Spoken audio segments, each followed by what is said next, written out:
In the Bible, in the book of Exodus, God gave us commandments for how we should live, how we should act toward Him and one another. And right in the middle of really heavy statements like, "You should have no other gods before me," and "You shall not murder," He gave us the fifth commandment. Honor your mother and father. Honor. To regard with great respect. To recognize. To esteem. Today is Mother's Day, and the fact that God even added honoring your mother to the 10 Commandments should show us how important it is. But if that's not enough for you, how about this? While dying on the cross, Jesus gave us one of the greatest examples of how to honor your mother. In a time of intense physical pain and mental anguish, Jesus looked at his disciple John and then his mother Mary, and he said, "Woman, here is your son." And then to John, "Here is your mother." You see, Jesus' ministry had been his mother's support. And with his death, what would happen to her? Maybe Mary had been so caught up in her grief that this hadn't crossed her mind. But Jesus, even in the midst of his suffering, thought of his mother's well-being. He used his last moments before his death to entrust his beloved mother's care to his beloved disciple. In one of the most important moments for all mankind, Jesus made a point to honor his mother. So, there are lots of things you could give your mom on Mother's Day. But let's not forget the most important thing. In the middle of all the fellowship, food, and fun you might experience today, don't forget honor. And not just today, but every day. Let's honor our mothers for all they have done. Happy Mother's Day.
Isang pa, dakilang Ama, hayaan niyo pong tanggapin niyo po ang lahat ng karangalan, lahat ng papuri at pagluwalhati ng iyong mga anak na iyong tinubos at binigyan ng buhay na walang hanggan. Tanggapin niyo po ang pagpaparangal sapagkat ikaw ang gumawa nito, Panginoon. Hindi namin nagawa po ito, wala po kami magagawa para sa aming kaligtasan. Kaya nga po ang lahat ng aming gagawin, magbigay karangalan, pagluwalhati sa iyo. At salamat po na marami habang nagpapatuloy kami sa paglilingkod, hindi niyo po kami iniiwanan. Bilang isang iglesia niyo po, salamat po na marami. Itinayo niyo po kami, Panginoon, upang kami tumatag sa pundasyon na matibay na ikaw, Panginoong Hesus, ang tunay na pundasyong ito, Panginoon. Pinupuri ka namin, pinapasalamatan sapagkat walang makayayanig, Panginoon, sa iyo, Panginoong Hesus. Kaya nga po, Panginoon, salamat po na marami. Bilang kawal niyo po, hindi po kami magagapi sapagkat ikaw po, Panginoon, ang nagtagumpay para sa amin. At salamat po sa araw na ito, kami po'y nagdiriwang ng Mother's Day, Panginoon, sa panahon ito. Pinaparangalan po namin ang mga nanay, Panginoon. Tinataas po namin sila sa iyo, Panginoon. Bilang mga Kristiyano na nagtiwala sa iyo, Panginoon, hayaan niyo pong bigyan namin sila ng pagpaparangal, Panginoon. Salamat po sa buhay nila sapagkat ikaw ang bumuhay sa kanila upang makita ang liwanag niyo po sa kanilang mga buhay. Salamat po na marami sa kanila. Magpatuloy nawa, Panginoon, ang kanilang gampanin bilang isang ina ng tahanan, Panginoon. At sa umagang ito, hayaan niyo po yung mga salita. Hayaan niyo po magtumibay kami, Panginoon. Magbigyan po sa amin ng kapayapaan. Magbigay po sa amin ng kagalingan. Magbigay po sa amin, Panginoon, ng kalakasan, kapahingahan na nagmumula sa iyo, Panginoon. Hayaan niyo po yung mga salita ay maging maliwanag sa aming kalagitnaan, Panginoon, upang matanghal namin ang iyong dakilang pangalan, Panginoong Hesus. Masentro sa ikapupuri ng iyong pangalan. At hayaan niyo po, hindi pa man po namin napapainggan, hayaan niyo po, Panginoon, na kami nagpapasalamat na po, Panginoon, sapagkat ikaw ay mabuti, gaya ng aming inawit. Ikaw po ay lagi nagtatapat sa lahat ng aming pangangailangan espiritual. Ikaw po ang laging tumutugon sa amin. Salamat po sa mga makikinig. Hayaan niyo po, Panginoon, taglayin nila ang mga biyayang ibibigay niyo po sa umagang ito. Salamat po. Parangalan na po namin ikaw, pinapasalamatan sa ngalan po ni Jesus na iyong Panginoon. Amen. Makaupo na po tayo.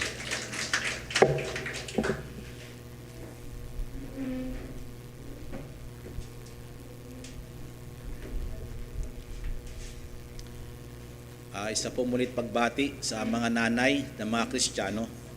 Okay? Happy Mother's Day po sa inyo. At bilang pagbibigay daan po para sa kanila, bilang pagdiriwang sa panahong ito, at syempre, hindi po sa kanila lamang napopokus ang lahat ng bagay, bagamat ito yung Mother's Day. Kailangan may pinagkukunan din po tayo ng lakas papaano sila bigyan ng parangal dahil ang Panginoon dapat nating maitaas. Amin po ba?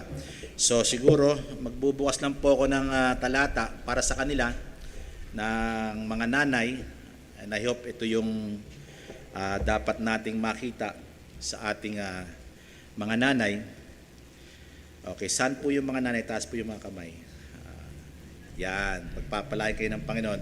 Bakit po? Kasi po kayo po ay tunay na huwaran ng mga magulang. Kasi po bakit?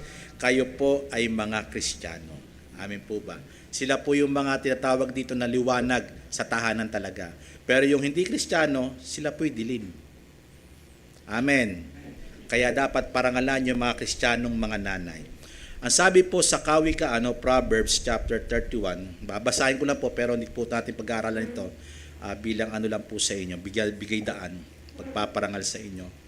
Sa Proverbs 31, verse siguro, simulan po natin sa 28 hanggang 31. Nagsisipagbango ng kanyang mga anak at tinatawag siyang mapalad. Gayon din ang kanyang asawa at pinupuri siya niya at sinasabi. Merong sinasabi ang mga lalaki sa kanya o sa kanyang asawang babae na may takot sa Panginoon. Kasi kung mababasahin natin ito, may takot sa Panginoon, ibig sabihin ito, Kristiyano, meron pong kilalang Diyos. Amin po ba? At sabi sa 29, maraming anak na babae ay nagsisigawang may kabaitan, marami namang gumagawa na mabuti na mga nanay, even the believers and the unbelievers. Pero etong sinasabi sa kanilang mga may takot sa Panginoon. At sabi, ay higit ang kanya, kay higit, nakahihigit sa kanyang lahat. So ang mga Kristiyanong babae, nakahihigit doon sa mga hindi Kristiyano. Bagamat sila gumagawa ng mabuti naman talaga sa anak, wala namang nanay na gumawa ng masama sa anak di po ba? Kaya nahiramen. Pero pinapakita dito, mas nakahihigit ang mga taong Kristiyano na nanay. Okay, mahalaga po yun. At nililingap, ang lingap ay magdaraya at ang kagandahan ay walang kabuluhan. Sinakita natin yung parang panglabas lang yon. Pero ito sabi niya, ngunit ang babae na natatakot sa Panginoon ay siya'y pupurihin. See? Mga Kristiyano po ito na babae na may takot sa Panginoon. Siya po ay pupurihin, pararangalan. Amen po ba? Kaya pinaparangalan po namin kayo mga Kristiyano, mga nanay sa tahanan. Bigyan nyo siya ng bunga ng kanyang mga kamay. Ibig sabihin, dapat masuklian. Di ba, nabati po natin siya, tinetreasure natin yung ginagawa niya sa atin, di po ba? Bagamat ngayon, binabati natin siya, pero dapat araw-araw natin pinapasalamatan siya at binabati. Salamat, ma. Mahalaga ka. Sabi ko nga sa aking asawa, sabi ko nga, in English ko pa, you mean everything to me. Namangha yung mga anak ko, wow, si Papa, sabi ng anak ko. Sabi ko, ikaw yung ibig sabihin ng aking lahat ng buhay. So sabi ko, kung di ikaw, parang walang saysay yung aking buhay. At ang sabi dito, bigyan nyo siya ng bunga ng kanyang mga kamay at purihin siya ng kanyang mga gawa sa mga pintuang bayan, dapat sinasabi natin yung kabutihan ng mga nanay na Kristiyano. Alam niyo po ba yung mga Kristiyanong nanay, ang asawa ko Kristiyano, sasabihin ko sa ibang tao. Kasi bakit ganito siya gumawa? Amen. May kabutihan. Dapat niyo siyang parangalan. Hindi lamang sa tahanan na makita ng mga anak, kundi sa lahat. Pinaparangalan ng mga lalaki ang kanyang asawang babae. Amen. Purihin ang Panginoon sa salitang ito. So punta na po natin ang ating aralin. Ang Iglesia ng Diyos ng Buhay, binigyan ko lang po ng daan po yun, pero ayoko kasi maputol ito. Kasi mahaba pa ang pag-uusapan natin patungkol dito. So hindi ko po talaga kayo hinandaan mga nanay ng salita ng Panginoon, pero pinahapyawan ko po yung para sa inyong pagpaparangal. Amen po ba? Kasi nagulat kami. Mother's Day pala ngayon. So tingnan po natin yung ating pag-aaral. Ang Iglesia ng Diyos na Buhay, keywords gaya ng kawal. Ephesians chapter 6, verse 11, na lagi natin sinasabi, magbihis kayo ng buong kagayakan ng Diyos upang kayo magsitibay, ibig sabihin tumatag. Pag sinabi magsitibay, lalo pang tumatag, lalo pang tumindig. Sabi niya, upang kayo magsitibay laban sa mga lalang ng dyablo. So pag hindi tayo nagsusuot, may kalakasan ka na, pero pagdating ng tayo, pag hindi mo ginagamit palagi, prone ka talagang tirahin ng tirahin para pabagsakin. Amin po ba? Uulit-ulitin niya yun ni Satan, gagawa siya ng paraan para pabagsakin tayo. Pero hindi mangyayari yon dahil lagi tayo nagsusuot ng gayak ng Diyos. Amen, yung kanyang salita. At sa 2 Timothy chapter 2, 1-26, hindi ko na po babasahin lahat. Verse 1-13, katatagan po yan. In 14-26, tagubilin. At yung katatagan, yung ibig sabihin, una pa lamang, verse 1 pa lamang, ipinakita na rito yung pagpapalakas, magmumula sa Panginoon lamang. Punta tayo lagi sa kalakasan ng ating Panginoong Hesukristo. Sila po yung mga taong tapat at napagtuturo sa iba, yan po yan, nagpapalakas po yan. Yung nagtitiis ng may kahirapan, hindi umaayon sa kalakaran sa mundong ito. At verse 5-6, nagkaroon po tayo ng narrative teaching, yung paglaban ng manlalaro. Pangalawa po yung coronation, di po ba? Di ba? May ginawa po tayo doon, di ba? Parang merong sinasabi na matuwid tayong manlalaro. Anong tatanggapin natin? Putong. Di ba? Naalala nyo? So pinag-aralan po natin 'yan. So sumunod po, pinag-aralan po natin yung pagsasalarawan na Iglesia ng Diyos na Buhay sa magsasaka. 'Di ba? Bilang kawal, 'di ba? Magsasaka na ginamit ni Apostle Paul, 'di ba? Dapat wag natin sabihin yung sana all. 'Di ba? Naalala nyo? Kasi tayo nainggit tayo sa mga lumalagong Kristiyano. Gumawa ka rin, 'di ba? Para tayo lumago. 'Di po ba? May pagsisikap tayo. Wag tayo maging tamad. Sabihin niyo po, wag maging tamad. Ang mga Kristiyano hindi tamad, dapat nagsasaka. Dapat gumagawa sa paglilingkod. Hindi naghihintay kung ano bang gagawin. 'Di po ba? Marinig ko nga po yung amen ulit. Amen. Okay, mahalaga po yan. At yung sumunod po, tayo po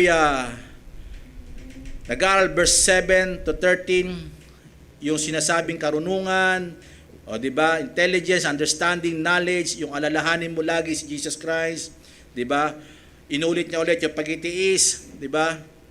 At yung kanya tinitiisan lahat ng bagay, yung tapat ang pasabi, pinag-aralan natin yung nakaraan. So tuloy po natin sapagkat narito na po tayo sa ating kahuli-huliang bahagi ng teaching na ito, pero susunod may narrative teaching na naman. Ang ganda ng ginagawa ng Panginoon at ang ganda na tinuro ni Apostle Paul kay Timothy bilang isang leader. So alipin tagapaglingkod sa iglesia, mabuting kawal ni Kristo. Una, paalalahan ng Iglesia ng Diyos na Buhay at pagbilinan, natutunan po natin hindi lang paalala, kundi ipaliwanag mong muli, ulit-ulitin natin sa kanila. Yung wag makipagtalo, yung sa mga pangungusap na walang bumbunga mabuti, dahil ito'y marami mapapahamak doon sa mga nakikinig. Magsikap tayong humarap sa Diyos na subok, manggagawang walang kinahiya, gumagamit na matuwid na salita, wala tayong pagkukunan ng salita, kundi ang salita ng Panginoon. Ang mga Kristiyano, ito lang ang taming nating armas na isinusuot para ipanlaban. Para humarap tayong tunay na subok sa Diyos, gamitin natin kung anong meron tayo. The sword of the Spirit, yung Word of God. Amen. Pag-aaralan sa susunod po yan. Magsikap po tayo. Pang-apat po, ito po yung huling natin, ay pang-5 po yung sa atin ngayon. Pero nakaraan, umiwas tayo sa walang kabuluhang usapan, na pasama ng pasama, nakahahawa parang sakit na gangrena, di ba? Ibinanggit kung sino yung pangalan, Himeneo at Pileto, di po ba? At sila'y nali sa katotohanan, bakit? May pangangaral silang binabago na aral ni Apostol Pablo. Panglima at ating huling pag-aaral, kasi bakit ko binalikan yon? Kasi isang verse lang po tayo ngayon. And I hope na maintindihan po natin ang pangangaral sa umagang ito. In verse 19, puntahan po natin kapatid, pang 5 points po natin. Ito po yan, gayunmay, ang matibay na pinagsasaligan ng Diyos ay nananatili. Sabi niyo po, nananatili. Na may tatak nito. Nakikilala ng Panginoon ang mga kaniya at lumalayo sa kalikuan, at bawat isa na sumasambitla o nagsasabi, tumatawag ng pangalan ng Panginoon. Pagpalain ng Panginoon ang kanyang mga salita. Tingnan po natin, ang una, nilagay ko po dito yung nangyayari ito. Yung gayon din naman, yung isang salita po dyan, yung gayon din naman, nangyayari ito. Ibig sabihin, may nangyari man na nangangaral ng taliwas sa aral na itinuro ko sa iyo, okay lang yan. Bakit kaya? May humahalo sa mga church na maling doktrina, bakit kaya? Kasi ang Diyos, alam niya na lahat ng bagay. Alam niyang may magtatanim ng masama sa kanyang ubasan. Can I hear amen? Ito po yung tunay na alam niya lahat para makita kung anong pagkakaiba ng damo at trigo. Amen. Yung sinasabing gayon man, pag sinabing gayon man, ibig sabihin, okay lang kung nangyayaring ganyan. Kasi siya, alam ni Apostle Paul, yung kanya sinasabi, na talagang meron nangyayaring ganito, kahit sa lahat ng panahon. Kahit sa mga sinaunang tao, yung mga kasabihan na tama at kasabihan na mali. Pero ano na pakinabangan yung kasabihan ng tunay na mga salita ng Panginoon na nagagamit para pangpatibay sa atin bilang isang kawal ng Diyos at mananampalataya. Pag sinabing nangyayari, pinahintulutan nito ng Diyos ang lahat ng bagay na nangyayari. Walang nangyari sa lupa na hindi niloob ng Diyos. Lahat ito'y niloob ng Diyos.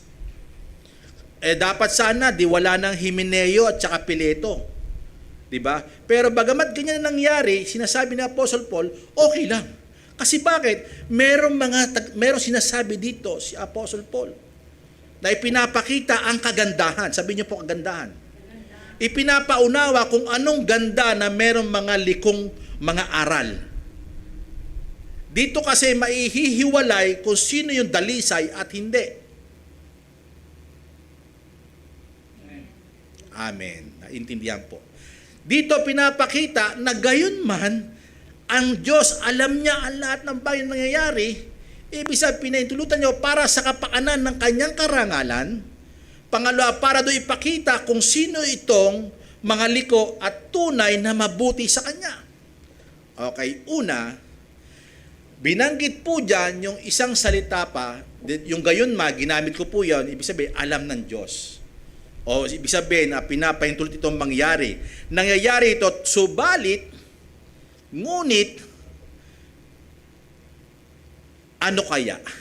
Ang sabi niya rito, una, under po niya yung gayunmay o nangyayari man ito, subalit, una, meron kasi ang Diyos pinagsasaligan. Sabi niyo po, pinagsasaligan. Tatlo, ayan, nakalagay po dyan. May pinagsasaligan ng Diyos, una. Pangalawa, nag-iiwan ito ng marka. Pangatlo, nakikilala ng Diyos ang sa Kanya. At pang-under po niya, yung nakikilala ng Diyos sa Kanya, ito po'y tumutunghay sa anyo, lumalayo saan? Sa kasamaan. Pangalawa, dahil sila ay tumatawag sa Diyos at sumasambitla sa pangalan ng Panginoon.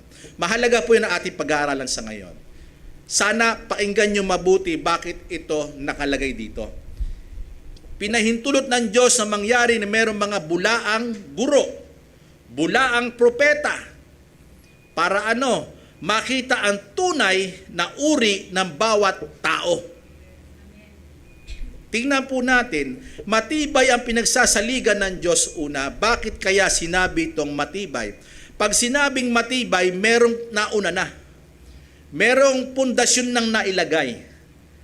Meron nang nailagay, kung meron man naglalagay pa, ay hindi ito matibay. Kaya nga sa English, yung foundation of God is standard sure ang ginamit po sa talata na 19 ng 2 Timothy chapter 2. Pag sinabing mananatili, pag sinabing standard, ito yung mananatili, siguradong mananatili. Bakit kaya ginamit to? Naalala nyo po yung mga tinuro natin sa essential doctrines? Yung decree. Amen. Ang mga may decree ng Diyos ay hindi ito mawawala. Yung inordain ng Diyos, hindi ito masisira.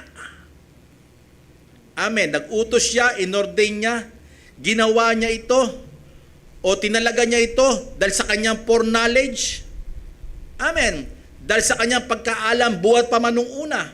Meron man lumalabas na ganyan, ay hindi ko sila kilala. Ang mahalaga, yung mga taong nagtiwala sa akin na ako ang nag-decree sa kanila. Kaya nga ito, pinagsasaligan ng Diyos, ibig sabihin, matibay ito. Hindi po ito matatalo. Hindi po ito masisira, walang makasisira. At sa pang-apat, ang ating doktrina is election. Amen, alala nyo? Diba?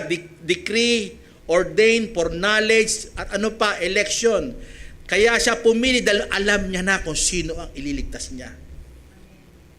Amen po ba?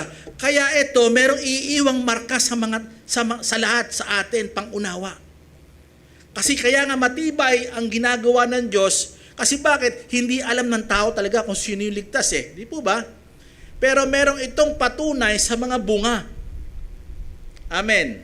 Po pwedeng ang bunga may daya. Akala natin mabuti, pero pagdating ng time, nagbabago. Amen. Pero may marka talaga sa atin. Bakit? Ang Diyos ang tunay na nagsalig. Ang Diyos ang nag-decree. Ang Diyos ang nag-ordain. Dahil sa kanyang paunang kaalaman. Dahil sa kanyang counsel of His mind.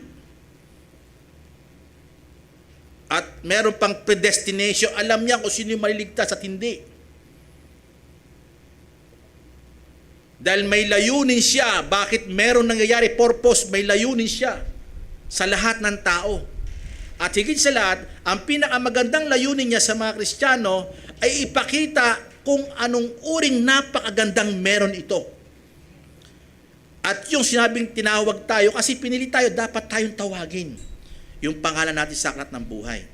Kaya yung sinasabing matibay ang pinagsasaligan ng Diyos, meron siyang literal na sinasabi rito kasi bakit may mga nauna ng ginawa ang Diyos sa atin.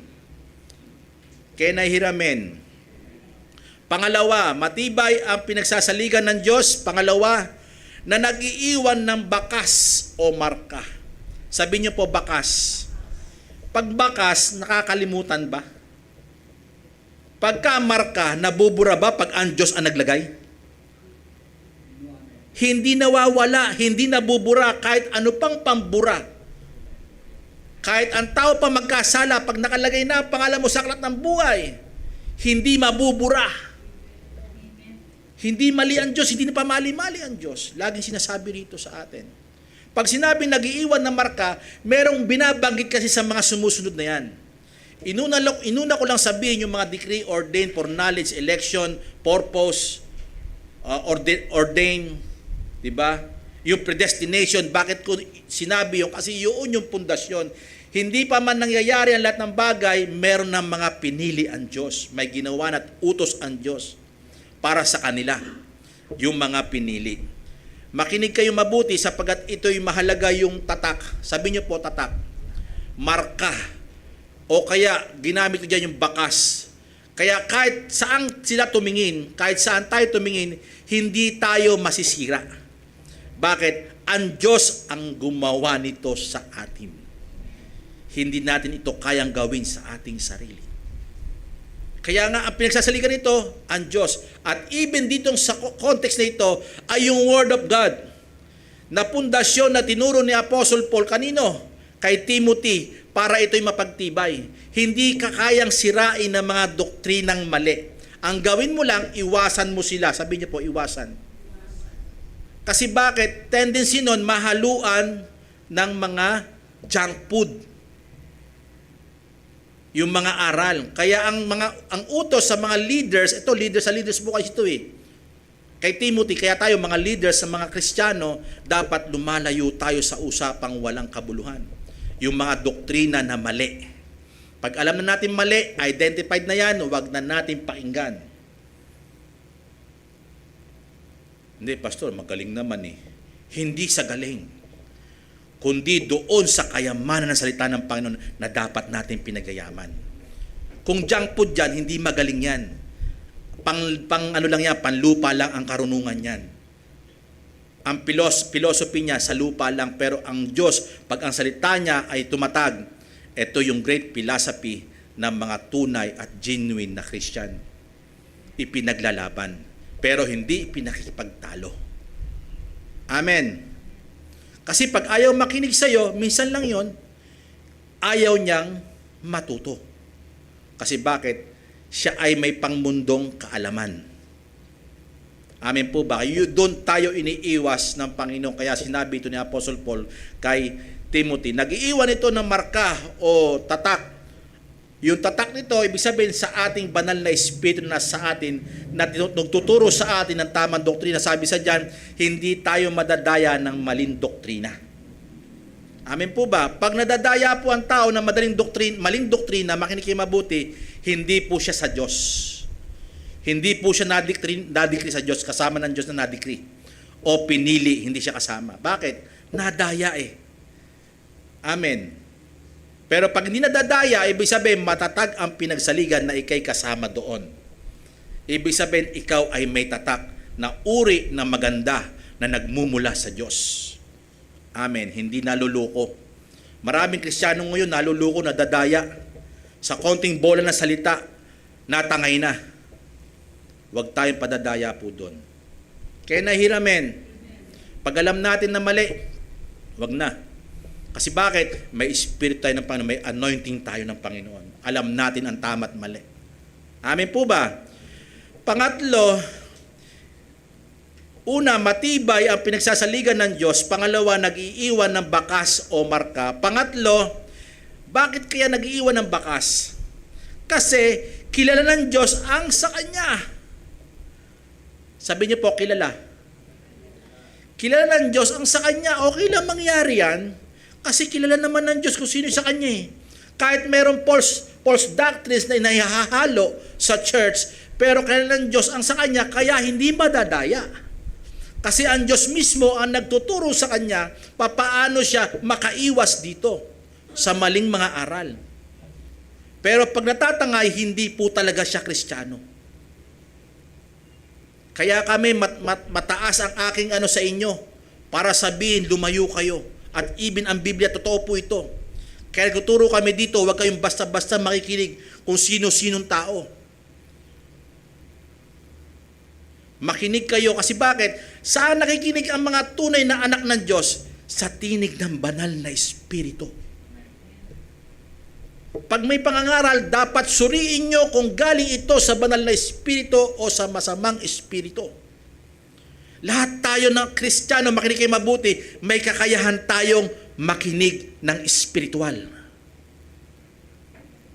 Mapipili nyo kung tinik o ito'y karne.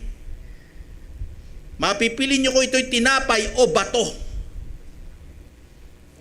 Amen. Kumbaga sa may kasanayan na tayo.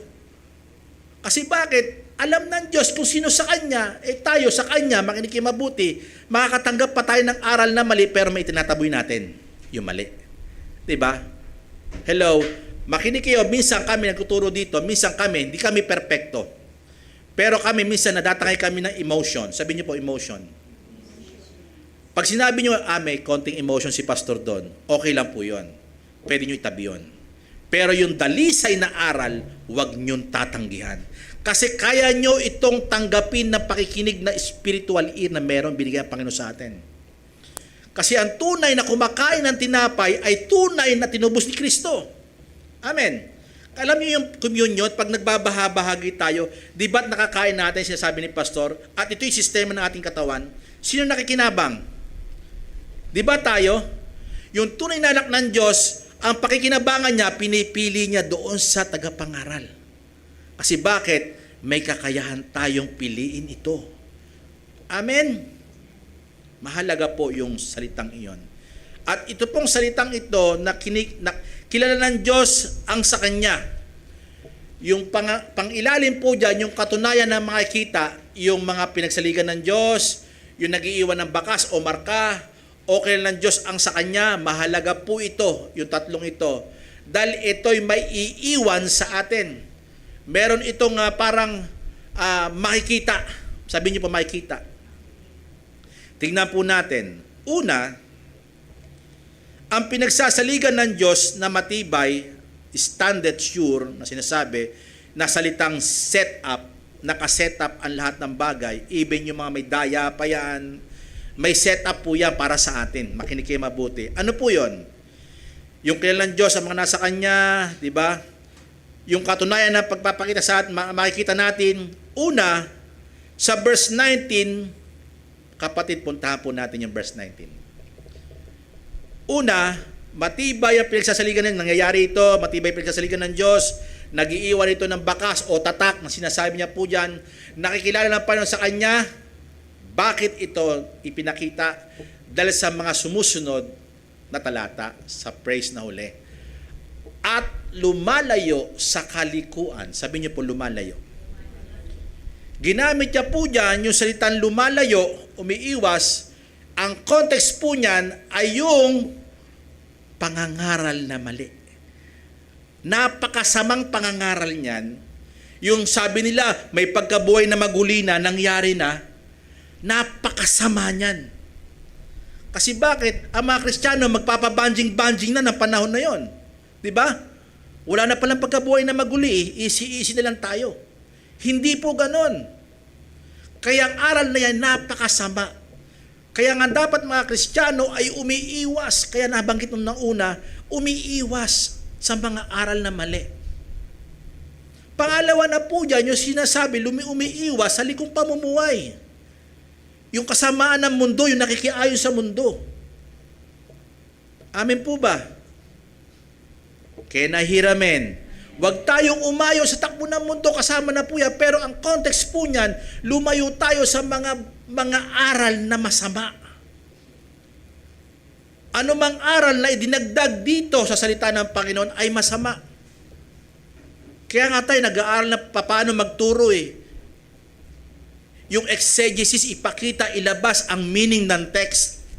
Kaya ito, nilalabas ang meaning ng text kung ano ibig sabihin lumayo sa kalikuan ng bawat isa. Yung kalikuan, tinuturo dito, yung nakikinig ka ng maling aral. Ako, sinabi ko sa inyo nakaraan, in-identify ko sa inyo kung sino yung may maling aral. Si Elio Rosariano, kahit magaling sa Bible yan, pero may mga liku siyang aral. Pag kayo nagpatuloy dyan, madadaya kayo. Mahahaluan yung ginto ng kalawang. Binanggit ko na nakaraan, yung gangrena, kalawang yan. Hindi mapapakinabangan yan. Amin po ba? Gusto nyo po ba kayo'y ginto, mawala ang kinang, puro kalawang?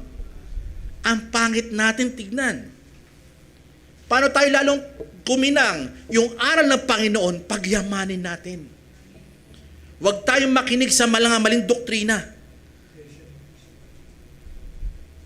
Identified po, alam po natin yan kung sino-sino yan. Lalo na yung mga malaking denomination.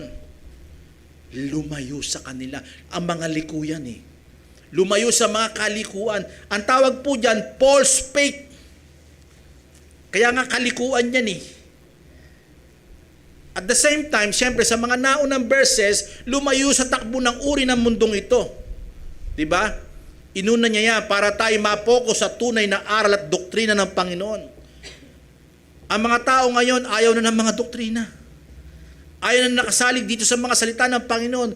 Gusto nila yung mga hirisay, mga kasabihan. Yung mga nakakakilig na mga mensahe. Lalo na yayaman ka. Amen, amen, amen! Hindi nyo ba alam, mayaman ka na sa harapan ng Panginoon? Alam nyo po ang tunay na kayamanan, magkaroon ka ng kapayapaan eh. Kahit naggagera na dyan, payapa ka, nagpupuri ka lang. Sino ang pinakamayaman? Yung tunay na anak ng Diyos na merong kapayapaan dahil may kapahingahan lagi yon. Amen? Tingnan nyo, ano mga problema na nangyayari sa buhay nyo, narito pa rin kayo. Bakit? Kasi payapa kayo. Pero alam nyo, mamaya, parang may problema, di ba? Pero lagi kayo nagre-rest sa salita ng Panginoon. Pinagtitibay nyo sa salita ng Panginoon. Bakit? Kumakain kayo ng kanyang spiritual food, na spiritual na binibigay sa inyo. Para lumakas tayo. Papaano kung magtuturo sa atin ay puro liko-liko? May tama, may bali. Halo-halo. Ang hirap. Tingnan nyo, kumain po kayo ng kumain po kayo ng saging, kumain kayo ng mangga, sirat yan nyo. Amin po ba? Kung ano-ano kinain nyo, ano mangyayari sa inyo? Minsan mamaya, sakit ulo mo, sakit katawan mo. Di po ba? Pero pag isa lang ang kinakain mo, dalisay lang ang kinakain mo, ano mangyayari sa iyo? Tutuwid at gaganda at liliksi ka, lalakas ka. Magiging encouragement ka. Amen po ba? May sakit ang kapatiran. Sabi niya, pupunta ako kay kay manghuhula eh. Sige, tingnan mo kung okay yan. Nako, naloko na. Po ba? Puntahan lagi natin salita ng Panginoon, yun ang tunay na kagalingan. Kaya tayo lumalala ang problema, hindi natin titignan ang tunay na galing na salita ng Panginoon para tayo pagalingin espiritual. Pag magaling ang espiritual, ano kasunod? Physical. Kasi bakit? Sa mind natin malakas. Pag ang salita ng Panginoon, lagi nasa iyo, yung doktrina ng Panginoon, lagi natin sa iyo, ano mangyayari? It becomes power. Hindi ka madadaya pag silyado ka ng salita ng Panginoon. Mahalaga po yung salitang iyan. In Matthew chapter 7, verse 23, meron ba akong kinalagay dyan, kapatid? Okay, meron po pala. At kung magkagayoy, ipapahayag ko sa kanila. Alam niyo yung context ito? Yung mga nagpagaling, Panginoon, nagpagaling kami sa iyong pangalan. Nangaral kami sa iyong pangalan. Wow! Sabi niyo po, wow. Gumawa kami ng himala sa iyong pangalan. Wow! Pero, ang sabi na panong, alam niyo kung bakit? Eto, bakit ipahayag ko sa kanila, kailan may hindi ko kayo nakikilala. Why? Matibay ang pinagsasaligan ng Diyos, kilala ng Diyos kung sino ang sa Kanya. Amen. Lumayo kayo sa akin. Kayo'y manggagawa ng katampalasan. Sino kausap dito ni Jesus Christ? Ang mga Pariseo at mga Saduceo. Hello? Yung mga mangangaral na taliwas sa tunay na aral. Amen po ba? Sila yung sinasabihan dito. Kasi isang salita ngayon, yung katampalasang sinasabi po dyan, yung pangangaral na masama. Nagpapatong sila ng mga aral sa mga Hudyo na pabigat ng pabigat. Hello? Ito lang yung sinabi ng Panginoon, binibigyan nila ng bigat. Sila rin hindi sumusunod eh. Tapos nagbibigay sila ng pataw sa mga tao. Saan lang sila magaling? Sa mga likuang lansangan. Di po ba? Pagpapakitan tao, pero sa mga gawa, hindi nila ginagawa ang aral ng Panginoon. Kaya sabi, hindi ko kayo kilala. Kaya nga matibay ang pinagsasaligan ng Diyos na may tatak na mga ganito. Sila'y umiiwas sa masama at kalikuan. Amen po ba? Pero ang context niya, di ba sinasabi natin, nangaral naman eh. Nagpalayas pa nga, nagpagaling pa nga eh. Ang tanong, sila ba nagpalayas nun? Hindi eh. Nadamay lang sila doon. Sumama lang sila sa prosesyon. Sumama lang sila sa Panginoon. Hindi, kasama kami nagpray. Hindi, ang Panginoon nagpagaling doon. Huwag akalain nino, kahit yung panahon ni Jesus Christ, sumama lang sa Panginoon, kasama na silang nagpagaling. Hindi, si Jesus Christ ang nagpagaling nun. Si Jesus Christ ang gumawa ng himala nun. Hello? Kasi hindi mo may papamukha sa Panginoon nyo. Kasi bakit? Kilala ng Panginoon kung sino ang sa Kanya. Una, lumalayo saan? Sa mga aral na masama. Pangalawa at kahuli-hulihan, verse 16 kapatid, dahil sila'y tumatawag sa Diyos, sumasambitla. Sabi niyo po, sumasambitla. Ba't blank po? Pag sinabing sumasambitla, tumatawag, gumagamit ng salita ng Panginoon. Matibay ang pinagsasaligad. Bagamat nangyayari ganyan, okay lang yan. Sabi na Apostle Paul, dahil kay Timothy, alam ng Diyos kung sino sa kanya. Bakit? Dahil sa pinagsaligan ng Diyos, nag-iiwan ng bakas at marka, nakikilala ng Diyos na sa kanya, lumalayo sa taliwas na aral at masamang gawa. Pangalawa, dahil sila'y tumatawag sa Diyos. Pag sinabing tumatawag sa Diyos, marami naman tumatawag sa Diyos. Pero ano siya sabi dito? Legit. Sabi niyo po, legit. Yung legit na Christian. Hindi po pwede sabihin ng tao na ako'y Christian. Pwede naman siguro sabihin, pero lapastangan sa Diyos ang mga hindi anak ng Diyos na tatawag sa Kanya. Sino ka? Halimbawa na, kami, may tatay ako, si Papa, di nasa bahay, kami nakakakain, salo-salo, yung biyaya na ibibigay sa amin, kung ano meron tatay namin. Pero yung mga tagalabas ba, pwede ba siyang tawaging, tay, pakain? O, sandali, hindi kita kilala. Kaano-ano ba kita? Di po ba? Lapastangan. Amen. Ang sinasabi po rito, yung tumatawag sa Panginoon ay sumasambitla sa pangalan niya. Yung legitimacy na tunay na mga lingkod ng Diyos, na kawal ng Diyos. Hindi kawal dito lamang. Alam niyo po, may mga denomination ang pagiging kawal nila paglaban sa laman at dugo. Even the politics, talaga sila malakas. Hello? Influence. Worldly influence ang ginagawa nila. Hindi impluwensya ng Panginoong Hesus na karakter. Pero ang tunay na makawal ng Panginoon, may karakter na mabuti. Kasi genuine at legit ng mga tunay na kawal ng Diyos. Amen po ba? Dahil sila ay tumatawag, kapatid, 2 Timothy, doon po sa 19 po, verse 19. Yan. Bawat sumasambitla sa pangalan ng Panginoon, mahalaga po yung salita po dyan na sumasambitla. Ano ginagamit natin sa pangangaral? Bibig, di po ba? Pagkasalita. Anong ginagamit nating pananalangin? Anong ginagamit natin sa pananalangin? Bibig. Di po ba? Anong ginagamit natin sa pagsamba? Anong ginagamit natin pagpupuri?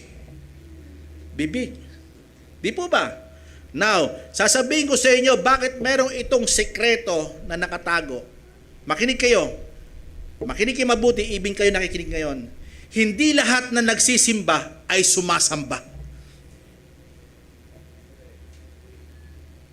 Marami nagsisimba sa lahat ng churches, marami. Halos lahat ng tao nagsisimba. Pero ilan lamang ang tunay na sumasamba. Yung sumasambitla po dyan, sumasamba po yan. Alam niyo po ba sa pangangaral na salita ng Panginoon na tamang doktrina, dapat nating sambahin na ang Diyos doon. Hello? Yan na ang tunay na pagsamba. Yung nakapakinig tayo ng pangangaral na tama. Yan na yung tunay na pagdakila sa pinagmulan ng salita. Sino? Ang Diyos. Ano sabi sa John chapter 4:24? Hindi lamang sa lugar na ito sasambahin nyo ang Ama. Kasi ang Diyos ay dapat sambahin saan? Sa Espiritu at katotohanan. Kung wala ang salita ng Panginoon, paano natin sasambahin ang Diyos? Magkakamali tayong sumamba pag walang Word of God. Amen. Kaya ang mga Kristiyano, sabik na sabik pagkalinggo makapakinig na salita ng Panginoon. Kasi bakit? Gusto nilang mapakinggan sa kanilang espiritu ang pagkain ng buhay at nagbibigay buhay at pagpalakas sa kanyang spiritual life at katatagan. Kaya doon mo siya uumpisang sambahin sa pangangaral ng salita ng Panginoon.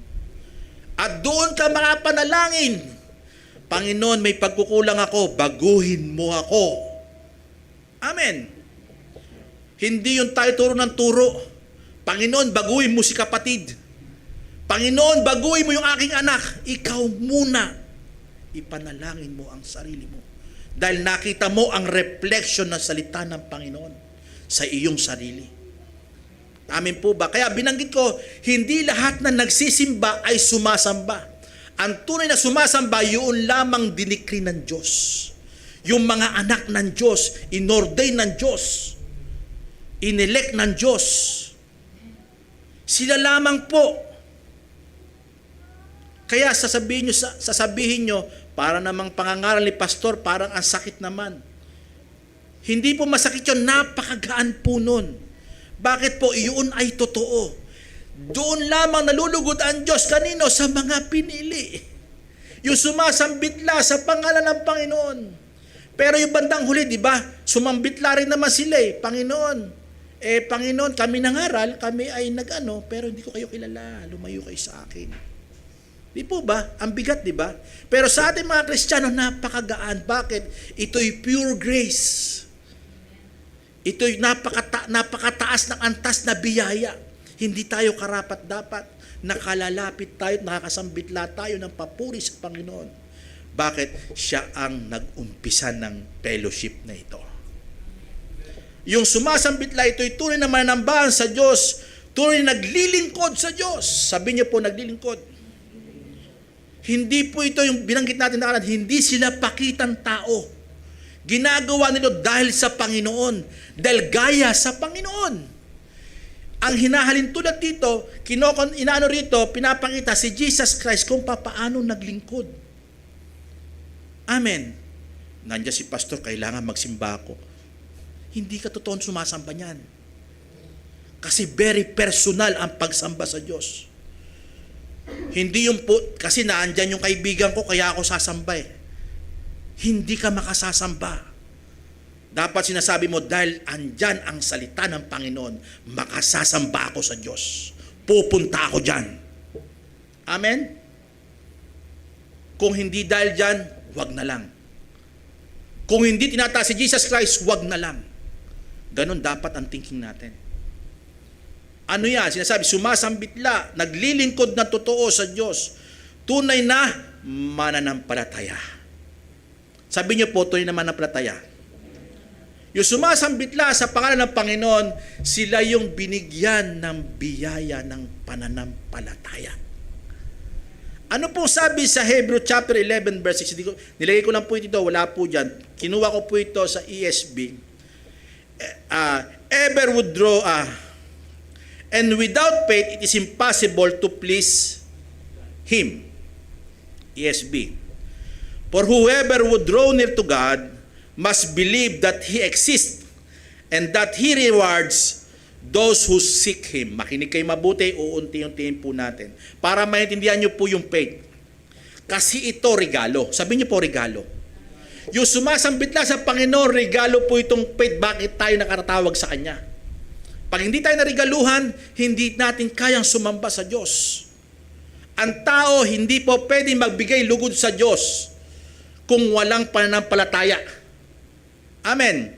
Kaya kung wala ang pananampalataya, ang tao, ang walang pananampalataya, sila po ay hindi kinalulugdan ng Diyos. Hindi talaga sila nakasasamba sa Diyos. Makinig kayo, mahalaga po ito. Una, sinasabi niya, kung walang pananampalataya, imposibleng mabigyan ng kaluguran ng Diyos. Kaya ang Diyos nagbigay ng pananampalataya. Kasi bakit niya binigay ito? Magagamit ito para sabihin, sambitlain ang pangalan ng Panginoon. I-direct sa ang tao, i-direct sa Diyos. Nagbigay ang Diyos na regalo. Amen po ba? Ngayon, sabi niya rito, kasi ang sino mang lumalapit sa Diyos, dapat maniwalang may Diyos. Paano pupunta ka sa simbahan, di ka na maniniwala sa Diyos? Pwede ba yun? Di po ba? Makikinig ka na salita ng Panginoon, di ka na maniniwala sa Diyos. Iba naman ang pinamaniwalaan mo. Walang kahalaga yun. Hindi malulugod ang Diyos, sayang lang ang panahon. Sayang lang ang oras, pera, pagod. Kasi bakit? Walang faith. Kaya napakabuti ng Diyos, nagregalo ang Diyos ng pananampalataya sa iglesia niya, sa tunay na iglesia niya. Para pumunta sa Kanya, sa ngalan ng Panginoon, pumunta at bumalik lagi sa Kanya. Yung relationship, laging manatiling nakatuon sa Panginoong Yesus. At ang sabi niya rito, and that He rewards those who seek Him. Siya'y nagbibigay gantimpala sa nagsisihanap sa Kanya. Amen. Ano ibig sabihin dito? Alam niyo po, napakahalaga ng labi. Saan natin ginagamit ito sa pananalangin? Alam niyo po ba, makinig mabuti, ito, good news po ito. Alam niyo po ba ang Panginoon, dahil binigyan tayo ng faith, alam niyo po pinakamaganda, naghihintay lagi ang Panginoong makinig. Kasi bakit? Lugod na lugod ang Panginoon sa atin. Nagbigay siya ng faith sa atin eh. Kaso nga lang, kulang natin. Ayaw natin manalangin sa Kanya. Kinukulang tayo ng relationship sa Kanya. Alam niyo ba ang Panginoon, igayang-igaya. Wow, anong salita yun, Pastor? Ibig sabihin, lugod na lugod. Ibig ko sabihin, mahal na mahal niya yung pinagkalooban niya ng faith. Kasi bakit? Nalulugod siya doon at naghihintay siya palaging pakinggan ang tinig ng mga nagtitiwala sa Kanya. Amin po ba? How's your personal relationship to God? Ano na ang relasyon mo sa Diyos? Kung 25, 30 years ka nang dumadalo pero parang dalo hindi. May question po dyan. Dapat ayusin mo yung relasyon mo sa Diyos. Kung hindi pa, magbalik loob ka sa Diyos. Amen po ba? Kasi bakit? Lugod na, pag sinabing lugod na lugod, ano nakikita natin? Yung sayang-saya ang Diyos sa atin. Paano may sasalarawan? Paano natin may yun? May ipapakita gaano kasaya. Ang isang taong binigyan mo ng regalo sa talambuhay niya na hindi niya pa natatanggap, anong tuwang merong yun? Di ba't iba tumatalon? Yung nagbigay niyayakap, di ba? Yung nagbigay niluluhuran. How much more yung ating Diyos na dakila na nagkaloob sa atin ng pananampalataya? Ano i-offer natin sa Kanya? Worship. Pagsambitla, pakikinig ng salita ng Panginoon, yun po ang dahilan bakit tayo sumasamba sa Kanya. Amen po ba? At dito ay pinapakita, bilang pagkatapos ko, makinig kayo mabuti, yung katunayan na makikita, lumalayo sa taliwas na aral o masamang gawa po kasi yan. Pag napakinggan natin yan, ang katugunan yan, maling application. Amen. Pag maling doktrina, maling aplikasyon. Pag tamang doktrina, tamang aplikasyon. Kaya nga sabi niya, lumalayo sa taliwas na aral, masamang gawa. Pangalawa, dahil sila'y sumasambitla sa pangalan ng Panginoon. Dahil sila'y tumatawag sa Panginoon. Yung relationship na iniregalo ng Panginoon sa atin, direkta po yun sa Kanya. Kahit ikaw lang mag-isa, makinig kayo mabuti, kung tunay kang mananambahan ng Diyos, kahit ikaw lang mag-isa sa pamilya mo, dadalo ka. Bakit? May pangangaral na dapat mong sambahin ng Panginoon. Hindi dahil sa pamilya mo, hindi dahil sa mga kaibigan mo, hindi dahil ang ganda ng tugtugan. Amen? Hindi dahil mapopogi yung kasama mo, hindi magaganda. O naman, kagandahan ng Diyos mo, hindi magaganda o magaganda man, kundi dahil ang kagandahan ng Diyos ang gusto mong masilayan, yung Kanyang aral lamang. Amen po ba? Pagka nagkamali po kayo, kasi in-invite ako ni ano kasi gusto kanyang maligtas. Kaya ka in-invite. Huwag kang mahiya. Kailangan dumalo ako kasi si Kano nahiya ako Huwag mo sabihin na dapat tayo humarap sa Diyos na subok. Humarap tayo na tayo mismo mag-isa. Huwag tayong haharap dahil kasama natin si pastor. Dahil kasama ako si Papa. Huwag ganun kayo mga anak. Dapat dahil gusto kong bigyan ng karangalan ng Panginoon. Kasi bakit? Siya yung nag-umpisa ng faith sa akin. Lugod na makinig ang Panginoon sa atin. Ano na ngayon ang sasabihin mo? Matapos mo napakinggan. Alam niyo po ba minsan, kahit na pagtutuwid na masakit, o tayo nasasaktan sa aral ng Panginoon, gusto ng Panginoon makinig siya. Anong response mo, anak? Sinugo ko yan para sabihin sa'yo.